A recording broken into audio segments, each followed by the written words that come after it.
श्री स्वामी समर्थ. नमस्कार सर्वांना. तुम्हा सर्वांचं स्वागत आहे माझ्या यूट्यूब चॅनलवर, जे की आपल्या सर्वांचंच खूप उपयोगाचं आहे. तर मी तुम्हा सर्वांचा जास्त वेळ न घेता सरळ जाणार आहे विषयाकडे. आणि हो, हा व्हिडिओ पूर्ण बघा. आणि जर तुम्हाला उपाय आवडला असेल व फरक जाणवला असेल तर चॅनलला नक्कीच लाईक, शेअर, सबस्क्राईब व कमेंट करायला विसरू नका. तर आपण आता जाणार आहोत आपल्या उपायाकडे. तर तो म्हणजे शरीरातील उष्णता 1 मिनिटात बाहेर काढणारा सोपा व घरगुती उपाय. तर आजकाल आपली जी चुकीची लाईफस्टाईल झालेली आहे, जसं की वेळेवर जेवण नाही, झोप नाही, जंक फूड, शरीराला योग्य असा व्यायाम नाही, त्यामुळे शरीराच्या आतील उष्णता वाढण्याचं प्रमाण खूप जास्त वाढले आहे. तर ही जी शरीराच्या आतमध्ये उष्णता वाढलेली आहे ती 1 मिनिटामध्ये बाहेर निघेल. म्हणजेच 1 मिनिटातच त्याचा रिझल्ट दिसतो. तर व्हिडिओ शेवटपर्यंत नक्की पहा.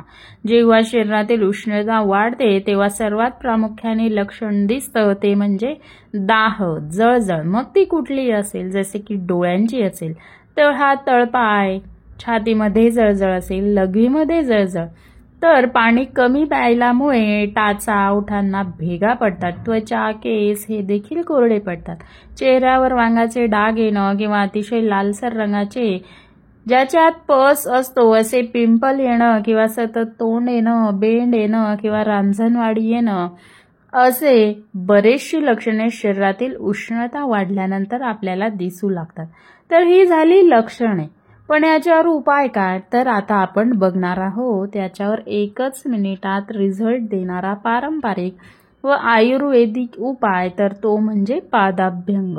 तर अगदी पूर्वापार चालत आलेला आहे व आजच्या औषध गोळ्यांच्या युगात आपण हा उपाय विसरून गेलेलो आहोत.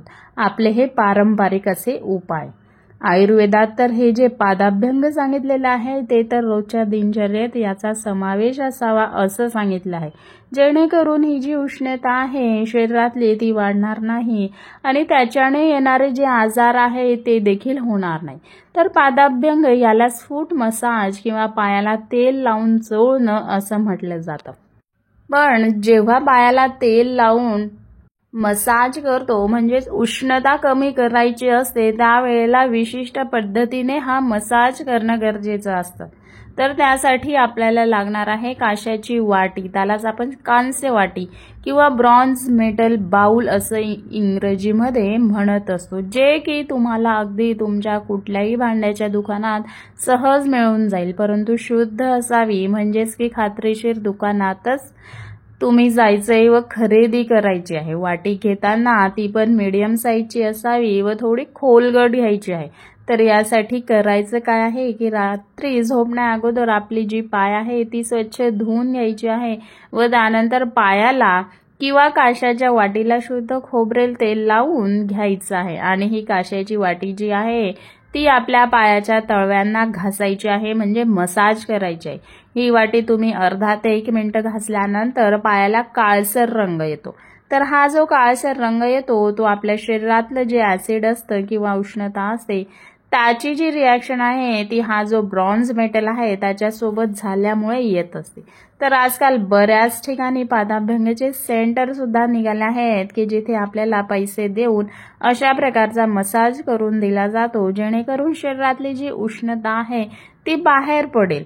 तर अगदी घरच्या घरी रोजच्या रोज जरी अशा पद्धतीने मसाज केला तर ही उष्णता जी आहे ती त्वरित बाहेर पडते. तर ही दोनही पायांना 5 ते 10 मिनिटं तेल लावून कांस्याच्या वाटीने मसाज करायचा आहे.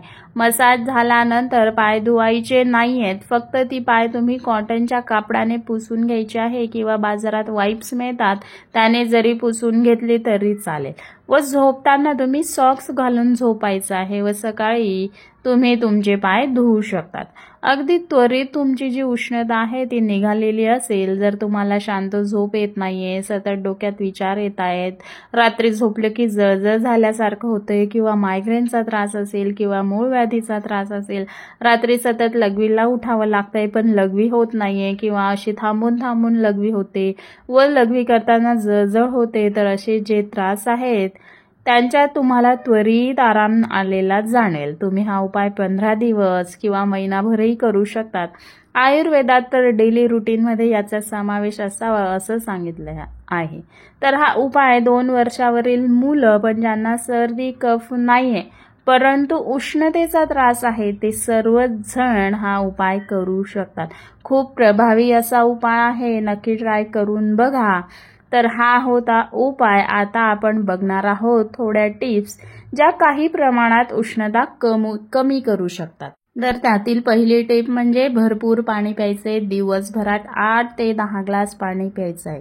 त्यानंतर थंड फळ व भाज्या खायच्या आहेत, ज्यात कलिंगड, खरबूज, काकडी, टोमॅटो, पालक यांचा समावेश आहे.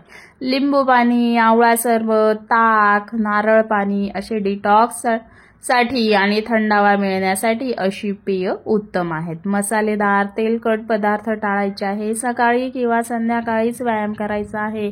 दिवसातून 2 वेळा थंड पाण्याने आंघोळ करायचं आहे. सुती सैलसर कपडे घालायचे आहे. गुलकंद, दूध, तुळशीचं पाणी याचाही आहारात समावेश असावा व दुपारी उन्हात जाताना स्कार्फ, टोपी, रुमाल बांधूनच घराबाहेर पडायचं आहे. तर असा हा सोपा व घरगुती उपाय व त्याचबरोबर अशा काही टिप्स दिलेल्या आहे ज्यामुळे सहजपणे शरीरातली उष्णता कमी करू शकतात. जर ही माहिती उपयोगी वाटली असेल तर नक्की लाईक, शेअर आणि सबस्क्राईब करायला विसरू नका. पुन्हा भेटूया अशाच नव्या आणि उपयुक्त माहितीसोबत. तोपर्यंत काळजी घ्या आणि निरोगी राहा. धन्यवाद.